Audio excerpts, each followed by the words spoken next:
पाकिस्तान है, ये मेरा पाकिस्तान है। इस पे दिल कुर्बान, इस पे जान भी कुर्बान है। ओ इस पे दिल कुर्बान, इस पे जान भी कुर्बान है। तेरा पाकिस्तान है, ये मेरा पाकिस्तान है। तेरा पाकिस्तान है, ये मेरा। बिस्मिल्लाहिर्रहमानिर्रहीम। इय्याका नअबुदु व इय्याका नस्तईन। चकवाल, मैं चाहता था कि रोशनी में मैं आज तकरीर करूं और पहुंच भी गया, लेकिन बदकिस्मती से अभी भी आप आ रहे हैं इस मैदान में। लेकिन माशाअल्लाह जितनी तादाद में आज और जिस जुनून में मैंने आज अपने चकवाल को देखा है, आपको आज मैं सलाम पेश करता हूं। अच्छा चकवाल, मैं अभी आपको थोड़ी देर में वीडियो भी दिखाऊंगा। मेरी कोशिश है कि मैं अपने चकवाल के खास तौर पे नौजवान और जो इतनी तादाद में मेरी बहनें आई हुई हैं, इनके लिए मैं आज आपको हकीकी आजादी की तहरीक में चकवाल को शामिल करूं। और जब इंशाअल्लाह मैं आपको कॉल दूंगा, मेरे सारे चकवाल के नौजवान, मेरी बहनें, मेरे बुजुर्ग, आपने सबने मेरी कॉल पे अपने मुल्क को हकीकी तौर पे आजाद करने के लिए आप सबने निकलना है।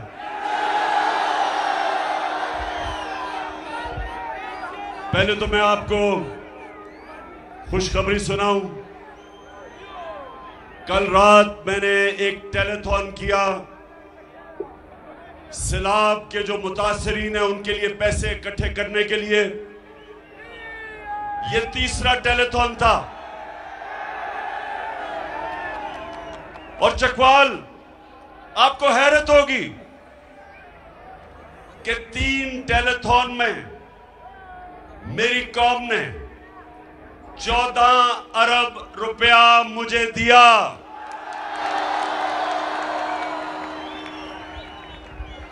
ये जो पाकिस्तानी कौम है,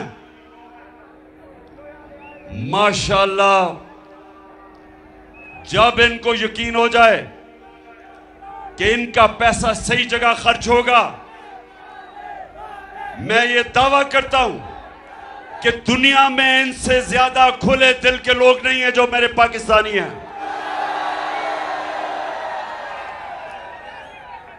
3 टेलीथॉन मतलब के 8.5 घंटे में 14 अरब रुपया, 14 अरब रुपया मेरी कौम ने उनके लिए इकट्ठा किया। आओ हम सब साथ चले, मुश्किल हो या आसानी, हाथ में डाले हाथ चले। धड़कन है पंजाब मगर दिल अपना मैदान है। अच्छा अब जरा सुनना है आपने। एक मैं पहले संजीदा बात से शुरू करना चाहता हूं। इस वक्त हमारे जो खास तौर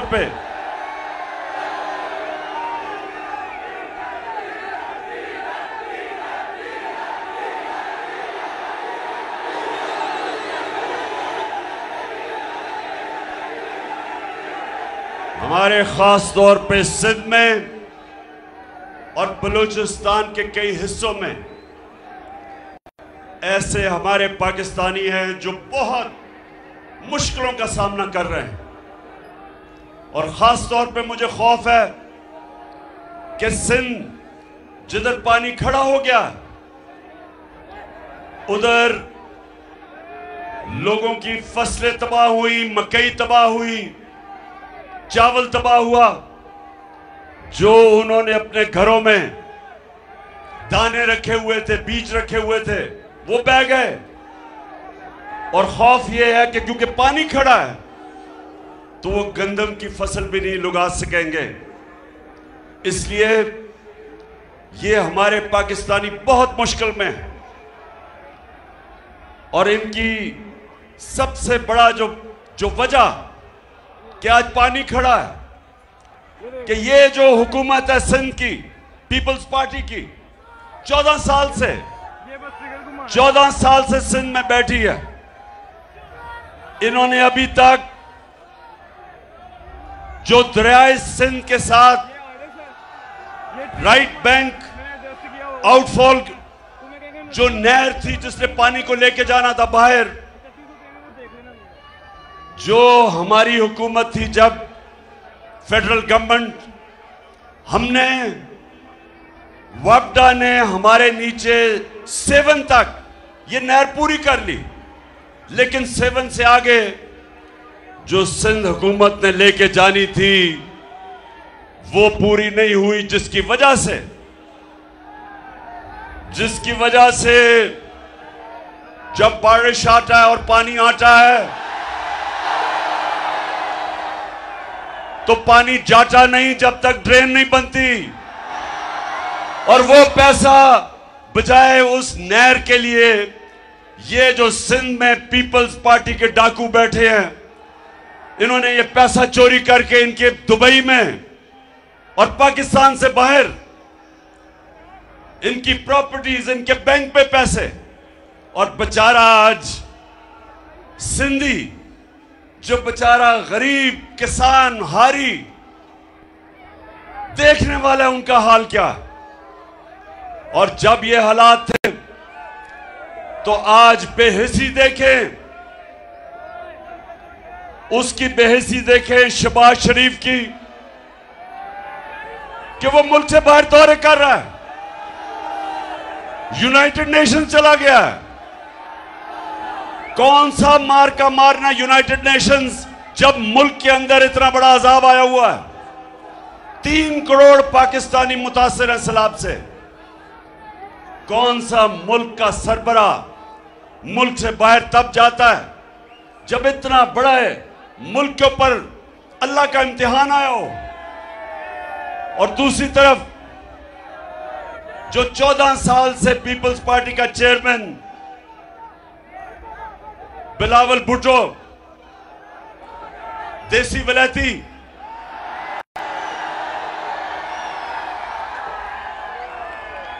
वो भी मुंह उठा के चला गया, बाहर चले गए हैं। और बाहर ही जाके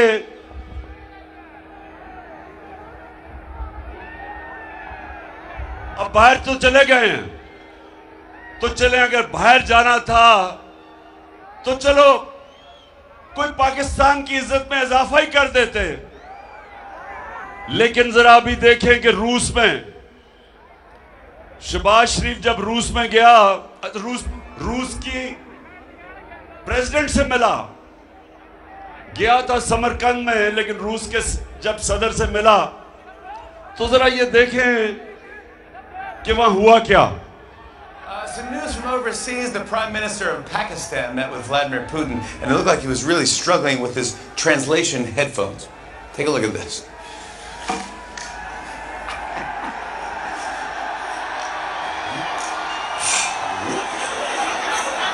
There you go. Уважаемый господин премьер-министр,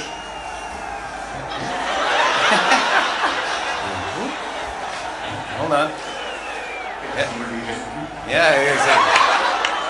There you go. There you go. There we go. уважаемый господин премьер-министр, идет перевод, все нормально?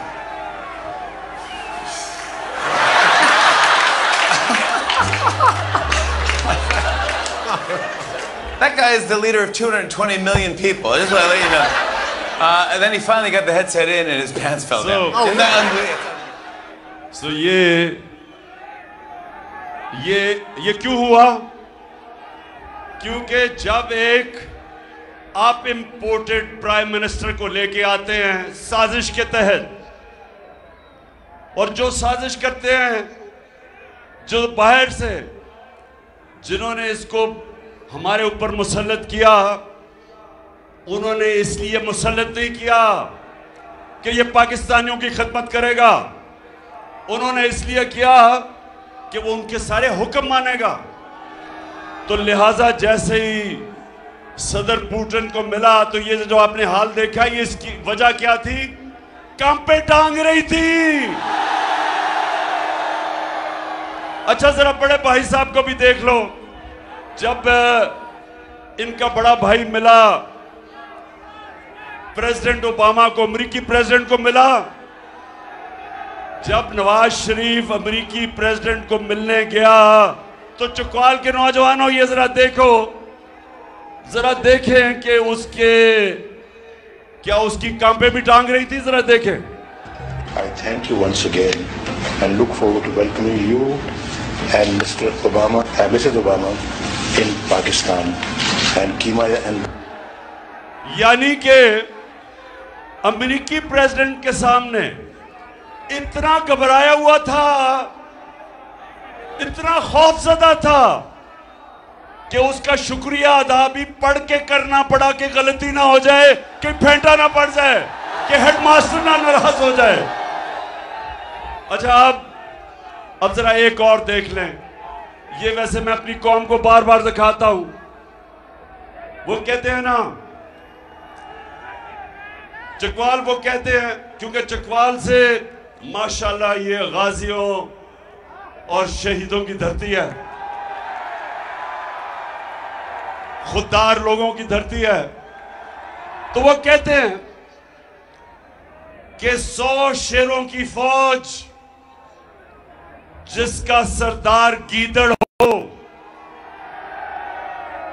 100 शेरों की फौज जिसका सरदार गीदड़ हो, वो हार जाएगी 100 गीदड़ों की फौज जिसका सरदार शेर हो।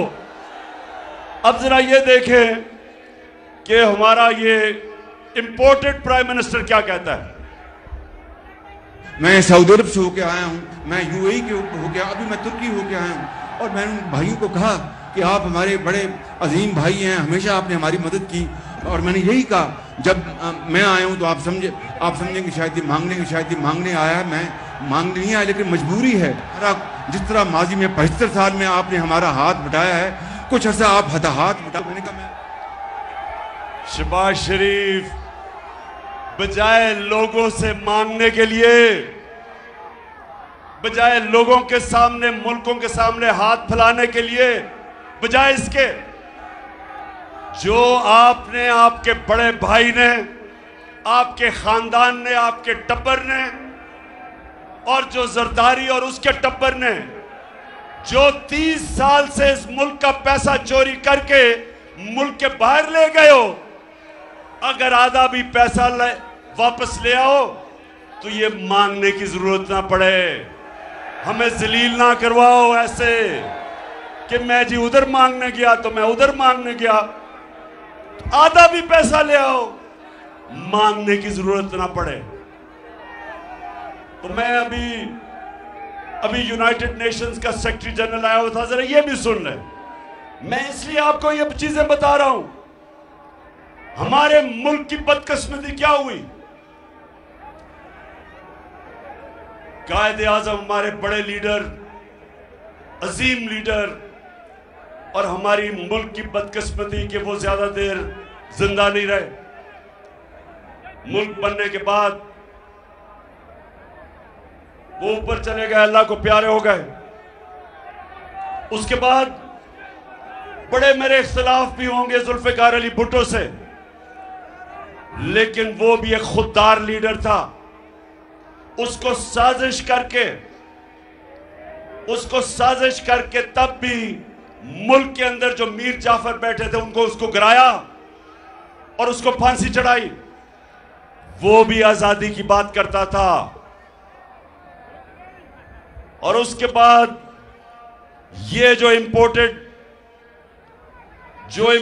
क्राइम मिनिस्टर आया, साजिश के तहत, बैरूनी साजिश, और यहां हैंडलर जो लेके आए। अब ये देखें, ये मैंने सारी दुनिया फिरा हूं, अपनी मेरी उम्र जितनी हो गई सारी दुनिया देखी है।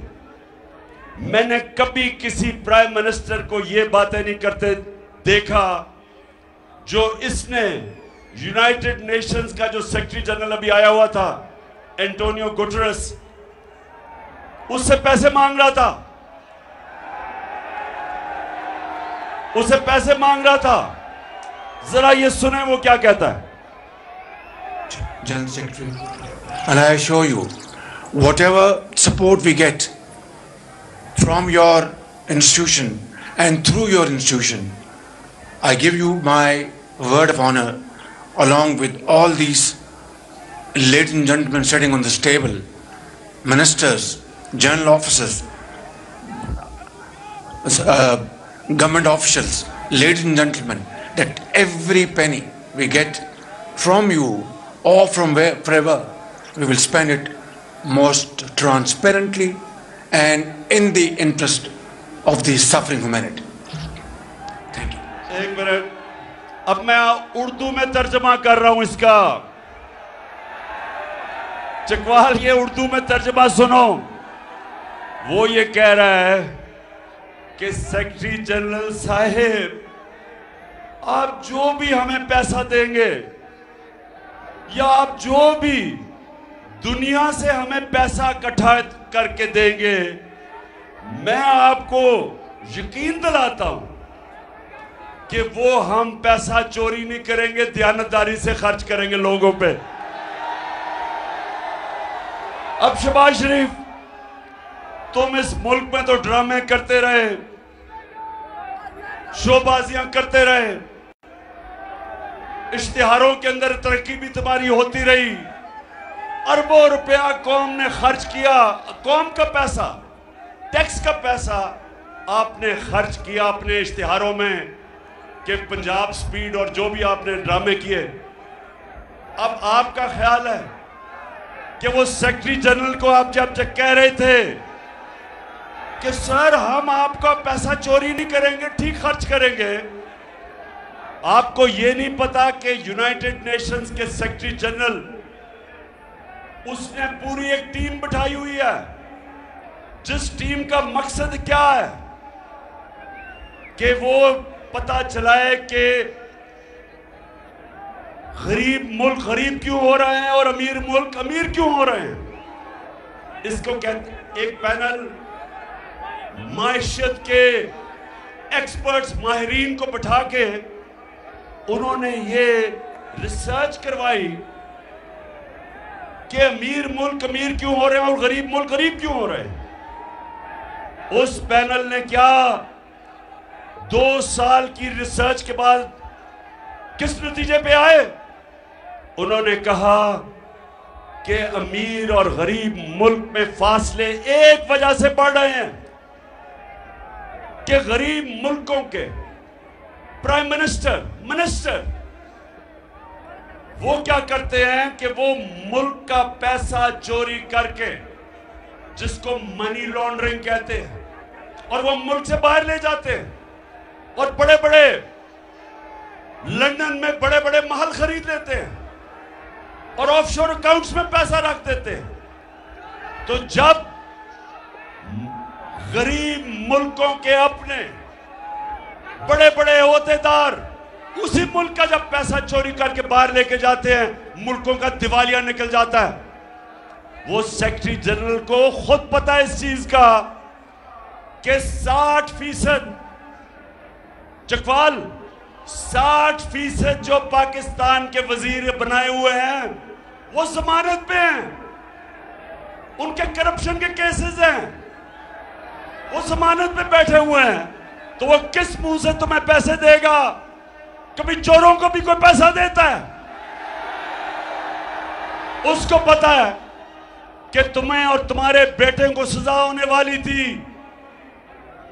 FIA के केस में, जिधर 16 अरब रुपए तुमने अपने रमजान शुगर मिल के नौकरों के नाम पे लिए। एक मकसूद चपड़ासी के नाम 4.25 अरब रुपया लिया। 4.25 अरब रुपया मकसूद चपड़ासी, जिसकी तनख्वाह 15,000 रुपए थी। और वो मकसूद चपड़ासी भी आते साथ ही तुम्हारे मर गया। 3 और गवाह भी मर गए, सब हार्ट अटैक से मर गए। और फिर डॉक्टर रिजवान जो FIA का इन्वेस्टिगेट कर रहा था, वो भी हार्ट अटैक से मर गया। तो उस सेक्रेटरी जनरल को सारा पता है। वो तुम्हें इसलिए आज दुनिया पैसे नहीं दे रही। इतना बड़ा सानिया हुआ पाकिस्तान में, क्यों दुनिया पैसे नहीं दे रही? क्योंकि दुनिया को पता है कि इस वक्त बैरूनी साजिश के तहत मुल्क के ऊपर डाकुओं को बैठा दिया है, चोरों को बैठा दिया है। कोई चोरों को पैसा नहीं देता। और आपको मैं आज बता रहा हूं, 8 घंटे के अंदर इसी कौम ने 14 अरब रुपया हमें दिया टेलीथॉन में मुतासरीन के लिए। क्योंकि उनको पता है कि इमरान खान के बाहर पैसे नहीं, उसके बाहर प्रॉपर्टीज नहीं, उसके बाहर, और जो भी इमरान खान का बाहर था सब बेच के आज पाकिस्तान ले आया, या चोरी करके पैसा बाहर लेके जाए। कौन आपको पैसा देगा? और यही नहीं, चकवाल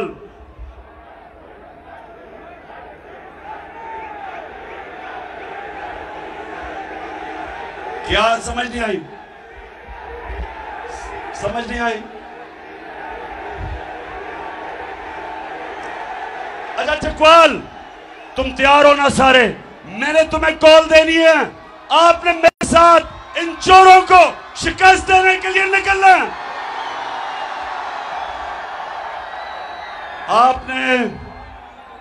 आपको क्रिकेट के उन्होंने, जिस जमाने में मैं क्रिकेट खेलता था, आपको क्रिकेट के उन्होंने थोड़े से शॉट्स दिखाए। नौजवानों मेरी बात सुन लो, नौजवानों आपके लिए मैंने अपनी 20 साल इंटरनेशनल क्रिकेट खेलने के बाद सबसे बड़ा सबक क्या सीखा? वो क्या मैंने सबक सीखा? कि जो इंसान हार नहीं मानता, उसको हार हरा नहीं सकती।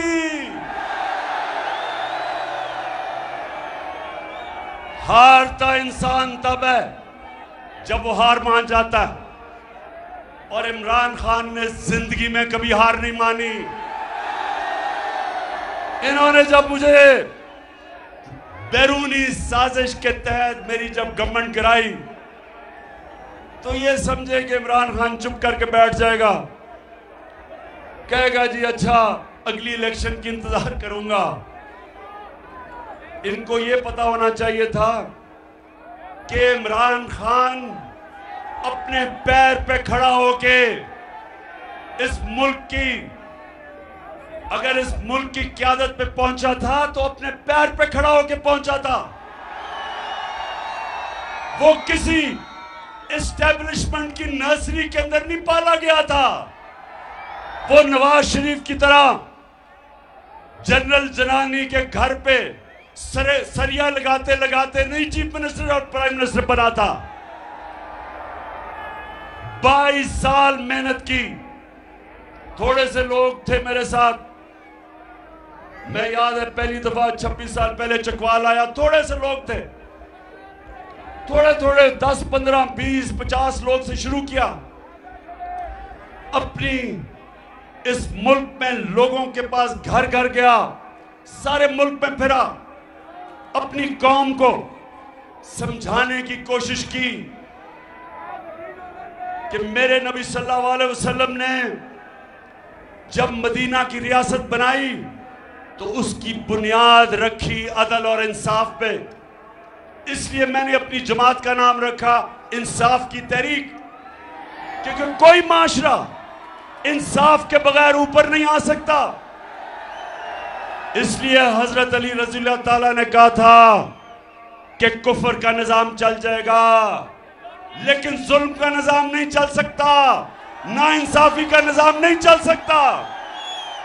ये निजाम मेरे नबी सल्लल्लाहु अलैहि वसल्लम, दुनिया के सबसे अजीम लीडर ने क्या कहा कि वो कौमें, चकवाल ये जरा आज मेरी बड़ी गौर से आपने बात सुननी है, क्योंकि उसके बाद मैं तहरीक में निकलने लगा हूं। मैं ये कभी इन चोरों को तस्लीम नहीं करूंगा, कभी मैं इन चोरों को तस्लीम नहीं करूंगा। जब तक मेरे में खून है मैं इनका मुकाबला करूंगा, और जो भी इनके पीछे समझ रहे हैं कि ये कौम चोरों को तस्लीम करेगी, उनका भी मुकाबला करूंगा, कभी हार नहीं मानूंगा।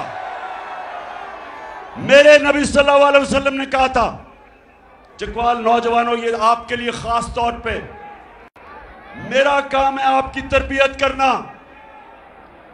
मैं आपका बाप की तरह हूं, और मैं जिस तरह अपने बेटों को समझाता हूं कि आपके सामने दो रास्ते हैं।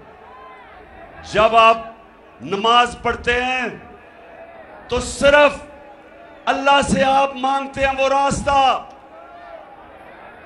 रास्ता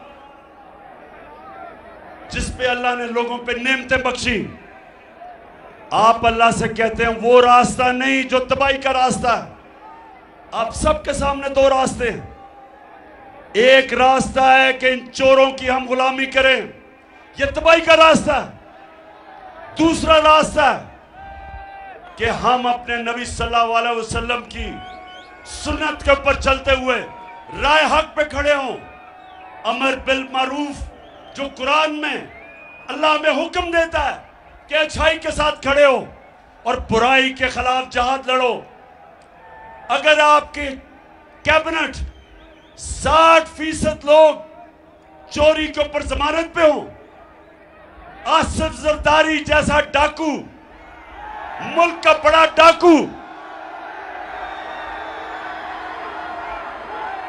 वो और उसका देसी वलैती बेटा, अगर वो आज वजीर हो, और शहबाज शरीफ जैसा डाकू अगर वो आज हमारा प्राइम मिनिस्टर हो, तो मेरी कौम सुन लो, आपका कोई मुस्तकबिल नहीं है। 5 महीने में इन्होंने क्या किया पाकिस्तान के साथ, जरा गौर से सुनो। मैं आपको अदाद और शुमार बता रहा हूं कि इस मुल्क से हुआ क्या है 5 महीनों में। जब इन्होंने हमारी हुकूमत कराई और इन्होंने सबने एक बात कही कि जनाब महंगाई बहुत बढ़ गई, इमरान खान से महंगाई कंट्रोल नहीं हो रही। इनके साथ इनके लिफाफे सहाफी जो पैसे लेके अपने जमीर बेचते हैं, और वो मीडिया हाउस, और आपको सबको पता है वो मीडिया हाउस जिसको पैसे दे के जो मर्जी मुल्क के खिलाफ करवाना हो करवाओ, चोरों को भी चोरी भी बचाने के लिए तैयार। इन सबको इन्होंने मिला के हमारे खिलाफ, मेरे खिलाफ प्रोपेगेंडा किया कि माइशत तबाह हो गई, महंगाई आसमानों पे चली गई, महंगाई मार्च कर दी। देसी वलैती बिलावल ने महंगाई मार्च कर दी। फजल रहमान डीजल ने 2 धरने दे दिए।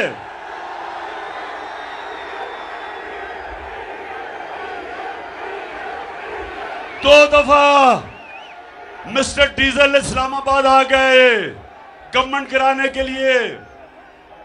कोई FIR नहीं काटी, कोई रास्ते नहीं रोके, कोई तशद्दुद नहीं किया। हमने कहा तुम्हारा जमहूरियत आ जाओ। जब अब जरा गौर से एक चीज नोट करें, जो मैं कह रहा हूं, जिनको अपना फोन मोबाइल फोन इस्तेमाल करना आता है, आप गूगल करके सारी आप चीज चेक कर सकते हैं कि मैं सच बोल रहा हूं या नहीं। जिस दिन इन्होंने अदम एतमाद किया हमारे ऊपर, जिस दिन उन्होंने अदम एतमाद किया, तो डॉलर पाकिस्तान में 178 रुपए का था। फिर से सुन लो, $1 पाकिस्तान में उसकी कीमत 178 रुपए की थी। उस वक्त पेट्रोल और डीजल 150 रुपए लीटर था। नोट कर लो, ये 150 रुपया लीटर पेट्रोल और डीजल। आलमी मंडी में तेल $103 का था। आज आलमी मंडी में तेल $93 का है, $10 कम है। आज डीजल 150 रुपए से पहुंचे 250 रुपए पे, 100 रुपया महंगा। आलमी मंडी में तेल कम, डीजल ज्यादा। पेट्रोल आज 80 रुपया ज्यादा महंगा, जबकि तेल कम इंटरनेशनल मंडी में। बिजली, जिन जिन के पास बिजली के बिल आए हैं, सुनो, हम 16 रुपए यूनिट पे बिजली हमारे जमाने में थी, आज 36 रुपए यूनिट पे और टैक्स मिला के 50 रुपए यूनिट से भी ऊपर चली गई है। 3 गुना ज्यादा बिजली की कीमत बढ़ गई है। गैस, ये सर्दियों तक IMF कह रहा है 250% ज्यादा बढ़ने वाली है।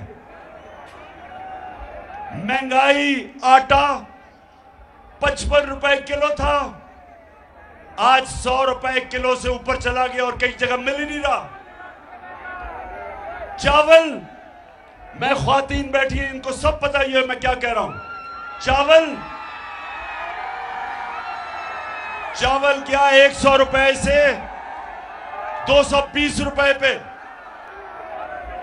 सुनते जाए, ये वही 5 महीने के अंदर जिन्होंने कहा था कि महंगाई कम करें, सुने आज अवाम के ऊपर क्या गुजर रही है। आज सारे लोग महंगाई के अंदर पिसे हुए हैं। और कितने वो अखबार जो हमारे जमाने में और ये जो मीडिया लोगों को कहते थे महंगाई है, आज क्यों चुप हो? बताओ लोगों के ऊपर क्या गुजर रही है आज। और अब दूसरी बात सुने जरा पाकिस्तानियों, मैं चाहता हूं आपको पता चले कि कितनी बड़ी साजिश हुई है आपके मुल्क से। ये जो इन्होंने अमेरिकियों के साथ मिलके, यहां के गद्दारों ने जो साजिश की, सारी कौम को पता होना चाहिए उन्होंने क्या क्या हमारे साथ। हम जब, और ये एक माइशत के ऊपर हर साल हुकूमत एक पेपर प्रिंट करती है जो माइशत का जायजा लेती है, और उसको कहते हैं economic journal of Pakistan, economic survey of Pakistan. वो क्या कहती है? वो इस हुकूमत ने इकोनॉमिक सर्वे प्रिंट की, इस हुकूमत ने, हमने नहीं की। वो क्या कहती है? पाकिस्तानियों, 17 साल में, हमारे तीसरे और चौथे साल में, 17 साल के बाद सबसे ज्यादा हमारी माशी तरक्की हुई, 5.6% और 6% चौथे साल पे। ये 17 साल के बाद मुल्क की माशियत ऊपर गई। हमारी 17 साल के बाद इंडस्ट्री, सनत 11% के ऊपर आगे बढ़ रही थी।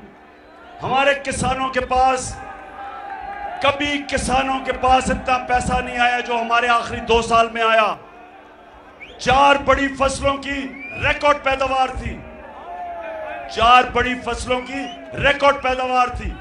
गन्ने के जो बेचारे किसान थे, हमने शुगर माफिया से उनको पूरी कीमत लेने दी, पूरा पैसा दिलवाया। हमने खादें नीचे रखी, ट्यूबवेल पे हमारे दौर पे यूनिट 8.5 रुपए यूनिट था, आज 36 रुपए यूनिट है। किसानों का इन्होंने माशी कत्ल कर दिया। डीएपी 8,000 हमारे दौर में आज 14,000 है। पोटाशियम 4,000 हमारे दौर में थी, आज वो 16,000 पे चली गई है। महंगाई आसमानों पे, बिजली आसमानों पे, इंडस्ट्री बंद हो रही है, एक्सपोर्ट्स गिर रही हैं, बेरोजगारी बढ़ रही है। और मैं आज सवाल पूछता हूं, हर उस गद्दार ने, हर गद्दार से सवाल पूछता हूं जो ये इंपोर्टेड चोरों की हुकूमत जिन्होंने हमारे ऊपर मुसल्लत की, आज हमारा रुपया गिर रहा है। रुपए गिरने से नौजवानों, मेरा काम है फिर से आपको बताऊं आगे होने क्या वाला है। इंडस्ट्री बंद हो रही है। हमारे जमाने में पाकिस्तान की तारीख की रिकॉर्ड एक्सपोर्ट्स थी, रिकॉर्ड डॉलर्स पाकिस्तान में आ रहे थे। ये जो पाकिस्तान छोड़ के गए थे 2018 में, जो टोटल पाकिस्तान में डॉलर आ रहा था रेमिटेंसेस से और एक्सपोर्ट से, वो 43 अरब डॉलर था। सुन लो, 43 अरब डॉलर था। और इन्होंने जो कर्जा छोड़ के गए थे 20 अरब डॉलर बैरूनी कर्जा था। जब इन्होंने हमारी गवर्नमेंट गिराई, कोरोना के बावजूद, आलमी महंगाई के बावजूद, पेट्रोल तेल की कीमत ऊपर जाने के बावजूद, हम 16 अरब रुपए का, 16 अरब डॉलर का बैरूनी खसारा छोड़ के गए। लेकिन हमारी जो आमदनी थी वो 63 अरब डॉलर पे गई। 20 अरब डॉलर हमने आमदनी अपनी बढ़ाई। तो हम वो जो पाकिस्तान छोड़ के गए थे, जो इन्होंने कहा था बहुत बुरे हालात है, हमारी फैसलाबाद में मजदूर नहीं मिल रहे थे, फैसलाबाद के अंदर मजदूर नहीं मिल रहे थे।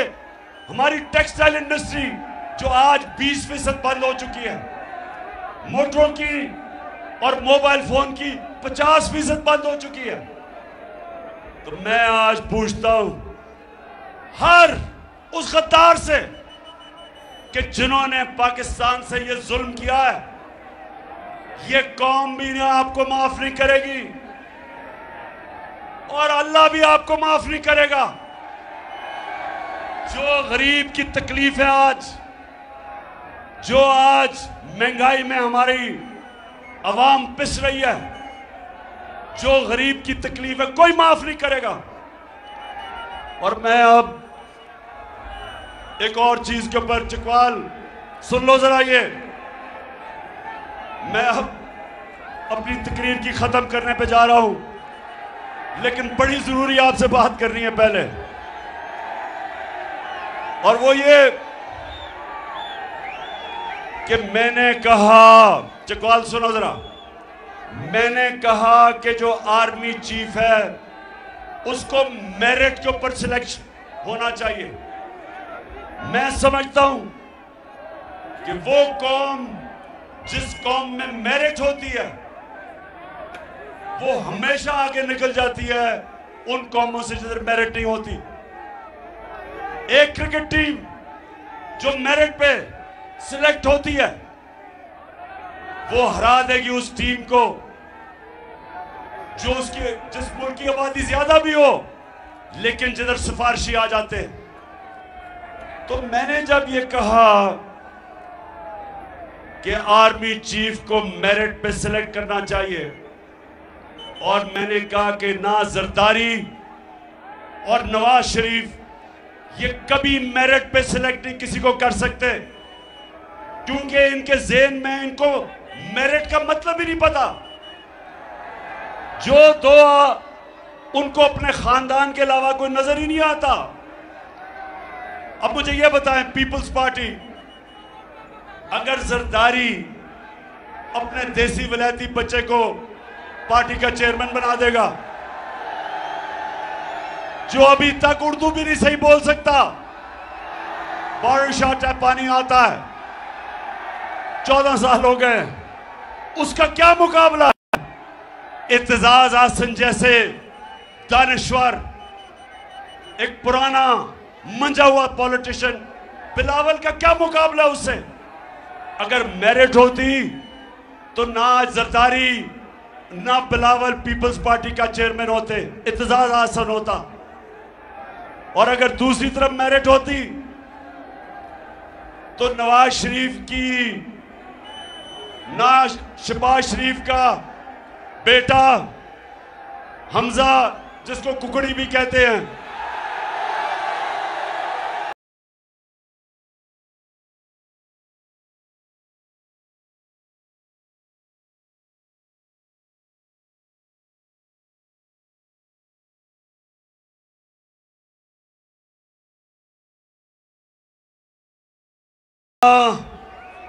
हमजा ने पंजाब का वजीर आला बनना था और ना मरियम बीबी ने बनना था नून लीग की शहजादी। वो शहजादी बनी हुई है। चौधरी निसार पुराना मंजा हुआ सियासतदान, वो नून लीग से अलहदा इसलिए हुआ कि कहां चौधरी निसार और कहां मरियम। मेरिट की समझ ही नहीं है इनको। पहले तो इनको मेरिट की नहीं समझ, इन दोनों को, चोरों को। दूसरा, इनका अरबों डॉलर मुल्क से चोरी करके बाहर ले गए हैं। इनके पैसे बाहर पड़े हैं।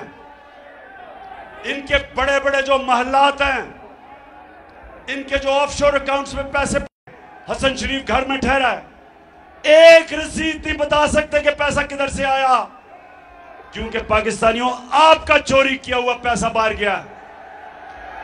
तो ये चोर जरदारी, जिसके ऊपर किताबें लिखी हुई हैं चोरी पे, जिसके ऊपर बाहर के अखबारों में मजमून आए हुए हैं इनकी चोरी पे, क्या ये पाकिस्तान का आर्मी चीफ, क्या ये सिलेक्ट करेंगे? बताओ, इनको आप देंगे सिलेक्ट करने के लिए? और फिर नवाज शरीफ मफरूर है। नवाज शरीफ झूठ बोल के मुल्क से बाहर गया है। मुशर्रफ के दौर पे भी ये झूठ बोल के बाहर गया था, कहता था मैंने कोई मुआहदा नहीं किया। फिर सऊदी शहजादा आया और उसने पाकिस्तान में मुआहदा दिखाया कि इसने 10 साल का मुआहदा करके बाहर भागा था। अब फिर झूठ बोल के जी वो नवाज शरीफ, उसकी सेहत इतनी खराब है, फिर बाहर भाग गया। और शहबाज शरीफ ने एफिडेविट दिया था अदालत में कि ये वापस आएगा, कि बीमार है। झूठा भी है, डाकू भी है, मफरूर भी है, बुज़दिल भी है। तो क्या ये आर्मी का चीफ ये सिलेक्ट करेगा? सितम के कोहे गरा रूई की तरह उड़ जाएंगे हम महकूम के पांव तले। मैं आज अपने DGISPR से ये जरूर सवाल पूछूंगा कि आपने कम से कम समझ तो जाना था मैं क्या कह रहा हूं। आज सारी कौम मेरे साथ खड़ी है कि इन चोरों को कभी सिलेक्ट नहीं करना चाहिए पाकिस्तान का आर्मी चीफ। और जरा मैं अब आपको थोड़ी सी जरा वीडियो दिखा दूं, क्योंकि जो नवाज शरीफ ने जिसको सिलेक्ट किया है, अपनी बेटी को, बेटी ने 1 घंटा जिंदगी में काम नहीं किया। 1 घंटा जिंदगी में काम नहीं किया, उसको पता ही नहीं है मेहनत क्या। बेटी की जो सबसे बड़ी, नवाज शरीफ की बेटी की जो सबसे बड़ी क्वालिटी है, उसकी जो सिफ्त है, वो ये है कि झूठ बोलने में उसने पीएचडी ली हुई है। ये जरा आप सुने, मरियम से किसी ने पूछा कि जनाब आपके अरबों रुपए के बाहर महलात हैं। मरियम से पूछा कि आपके अरबों रुपए के बाहर महलात हैं, ये आज से 10 साल पहले। तो मरियम बीबी क्या कहती हैं, जरा सुने। इस तरह मुझे लगा कि आप लोगों को बेवकूफ नहीं बना सकते। मेरी सेंट्रल लंदन में प्रॉपर्टीज तो दूर की बात है, मेरी पाकिस्तान में भी कोई प्रॉपर्टी नहीं है। मैं अपने वालिद के साथ है और मुझे समझ नहीं आई कि मेरी और मेरी वालदा की और बहन भाइयों की प्रॉपर्टीज ये कहाँ से निकाल के ले आए हैं। मेरे नाम पाकिस्तान में कोई प्रॉपर्टी नहीं है, ये तो इंग्लैंड की बात है। बेचारी के पास पाकिस्तान में प्रॉपर्टी नहीं है। ये बेचारी वो एहसास प्रोग्राम में इसने अपनी दरख्वास्त दी हुई है कि मुझे कोई घर दे दें सूद के बगैर, मैं बड़े बुरे हालात है मेरे। अच्छा, अब नौजवानों एक चीज और याद रखना, कभी एक हदीस ना भूलना। मेरे नबी सल्लल्लाहु अलैहि वसल्लम ने एक दफा कहा कि शैतान इंसान के गुनों को नशर करता है। अल्लाह अल हक है, उसका वादा है कि सच सामने आना है, सच का खुदा है। तो ये तो दावा कर दिया कि मेरी लंदन तो छोड़े, पाकिस्तान में प्रॉपर्टी नहीं है, मैंने तो रहने के लिए कोई जगह नहीं है। उसको नहीं पता था कि अल हक ने 4 साल के बाद एक इंटरनेशनल इंकशाफ कर देना है। पैनामा पेपर्स, एक दुनिया में इंकशाफ हो गया कि जिन्होंने अपनी प्रॉपर्टीज छुपाई हुई थी वो सारा सामने आ गया। तो जब वो सामने आया तो चकवाल ये गौर से सुने, मरियम के भाई क्या कहते हैं। बात को तस्लीम करता हूँ कि अल्हम्दुलिल्लाह पाक लेन के ऊपर जो अपार्टमेंट्स हैं वो अल्हम्दुलिल्लाह हमारे हैं। मैं इस बात को तस्लीम करता हूँ कि उनको ऑफशोर कंपनीज नेस्कॉल लिमिटेड और नीलसन लिमिटेड जो है उनको ओन करती हैं। और मैं आपको ये भी अर्ज करता हूँ उनको होल्ड कर रही है इस वक्त मरियम नवाज शरीफ, मेरी हमशीरा जो है। ना तो सिर्फ वो हमारे हैं, बल्कि वो जो कह रही थी 4 साल पहले कि मेरी तो लंदन छोड़ो पाकिस्तान में भी कोई प्रॉपर्टी नहीं, वो उसकी थी प्रॉपर्टी। अरबों रुपए के लंदन के 4 महलात मरियम के नाम पे थे। अब मैं मरियम को एक चीज आपको मुझे मानना पड़ेगा, मैंने कभी किसी को इतने सीधे मुंह से झूठ बोलते नहीं देखा। अब ये जरा देखें कि मरियम से किसी ने पूछा, जब पूछा कि ये तो आपकी प्रॉपर्टीज हैं, पैसा किधर से आया, तो मरियम अब क्या कहती है, जरा ये देखें।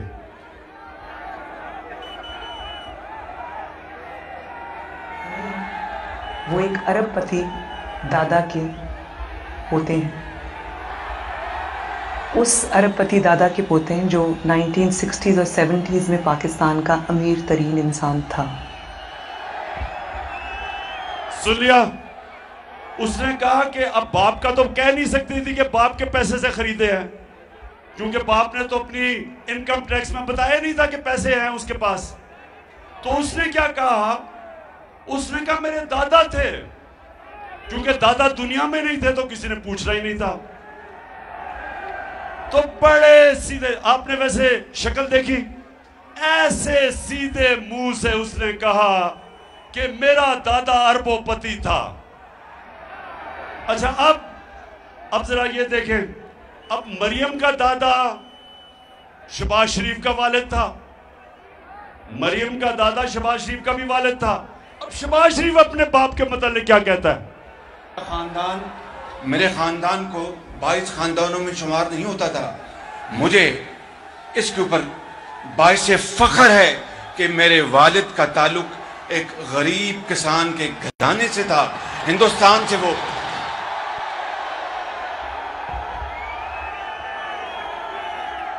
तो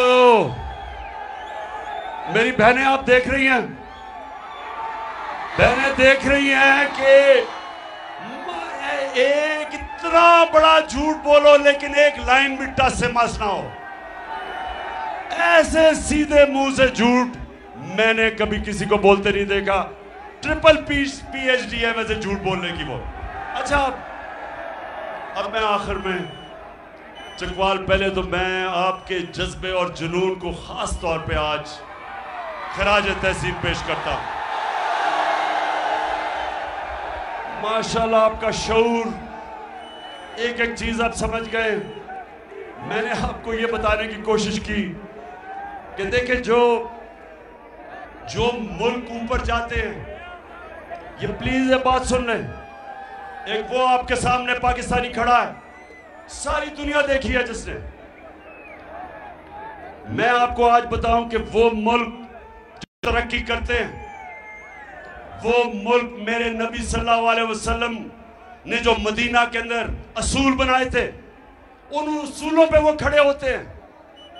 उन मुल्कों के अंदर कानून की बालादस्ती है, उन मुल्कों में अदल और इंसाफ है, और उनके जो शहरी हैं वो अमर बिल मारूफ पे चलते हैं, हक के साथ खड़े होते हैं, अच्छाई के साथ खड़े होते हैं और बुराई के खिलाफ जहाद करते हैं। बरतानिया का प्राइम मिनिस्टर, चकवाल ये गौर से सुने, भारी अक्सरियत से उसने जीता इलेक्शन। बोरिस जॉनसन, चकवाल के लोगों, बोरिस जॉनसन लंदन में जब इंग्लैंड में इलेक्शन जीता भारी अक्सरियत से, उससे एक गलती हो गई।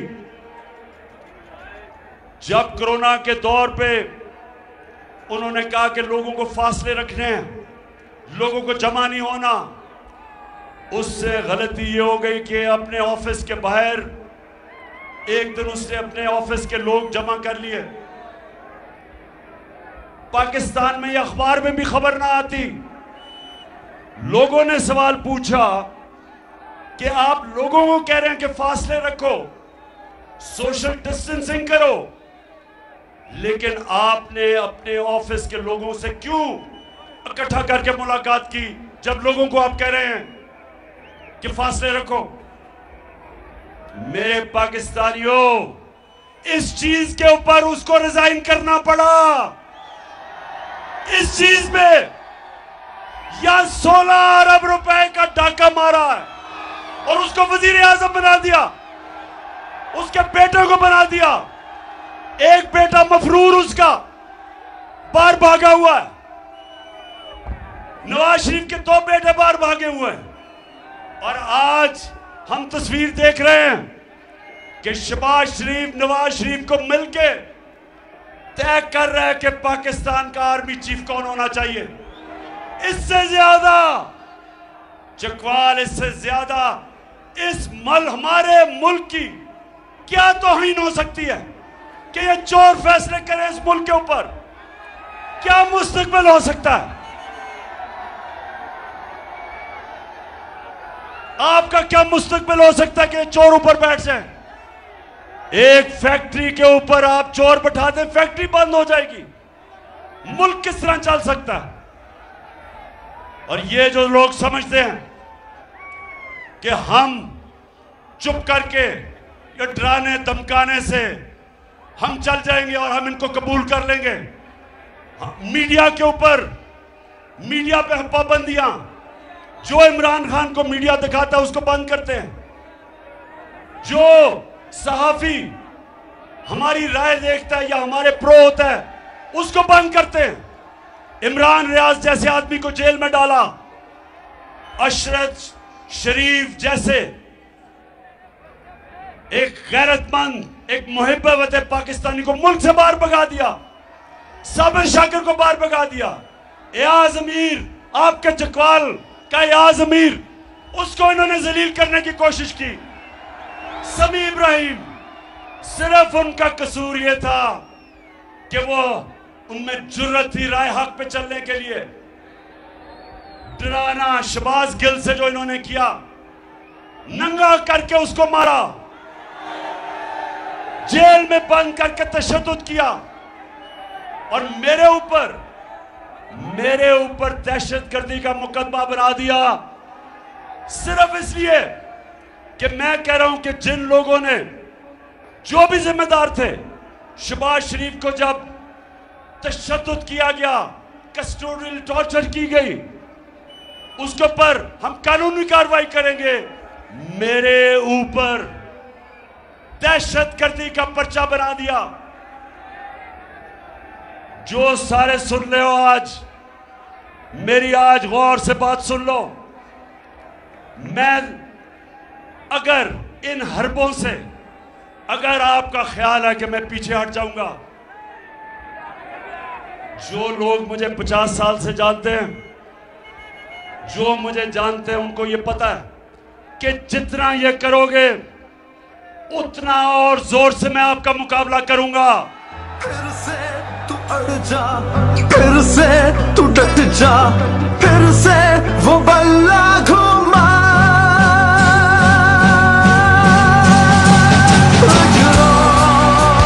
कदम बढ़ा, फिर से वो लम्हा दोहरा, जब जीत के आया था, फिर से वतन को जिता। चकवाल, वैसे माशाल्लाह आपका जज्बा जुनून फिर मार गया हूं। सलाम पेश करता हूं आपको। चकवाल साब उठा है सारा वतन साथियों। अच्छा चकवाल, अब हमने सबने, हर पाकिस्तानियों को मैं आज कह रहा हूं, तैयारी करो, तैयारी करो आप सब। और मैं सियासत की बात नहीं कर रहा, मैं हकीकी आजादी की बात कर रहा हूं, मैं जहाद की बात कर रहा हूं। मैं उस पाकिस्तान की बात कर रहा हूं जो मेरे लीडर कायदे आजम ने जद्दोजहद की, और मेरा जो नजरियाती लीडर इलामा इकबाल की जो सोच थी, उस पाकिस्तान को अगर हमने, वो पाकिस्तान जिसने एक अजीम कौम बनना था, जिधर दुनिया में हर एक पासपोर्ट की इज्जत होनी थी, जिसका नारा था कि पाकिस्तान का मतलब क्या, ला इलाहा इल्लल्लाह। ए अल्लाह, तेरे सिवा हम किसी के सामने नहीं झुकते, हम किसी अमरीकी के सामने नहीं झुकते, हम किसी डाकू के सामने नहीं झुकते, हम खौफ के बुत के सामने नहीं झुकते। कूफा के लोगों को पता था कि हजरत इमाम हुसैन राय हक पे थे।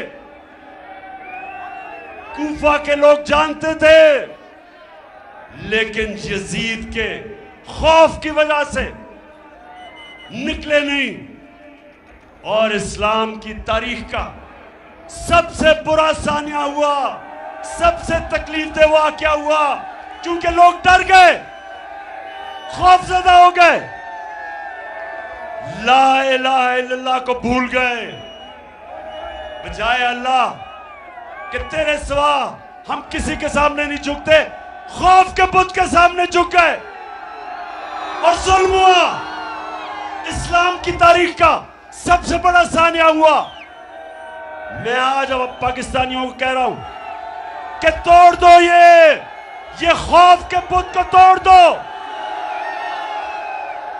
ये जो टेलीफोन आता है जी गुमनाम नंबर से धमकियां देने के लिए, वापस धमकियां दो उनको। जो डराता है वापस डराओ उसको। जो मिस्टर एक्स और मिस्टर वाई लोगों को धमकियां देते हैं, वापस धमकियां दो इनको। ये होते कौन है? ये होते कौन है आपको डराने वाले? आप हैं इस मुल्क की कौम, अवाम है मुल्क का। जो मुल्क की क़यादत अवाम का फैसला है। ये खुफिया नंबरों से डराना धमकाना कि जी हम ये कर देंगे वो कर देंगे, जो करना करो हम भी करेंगे।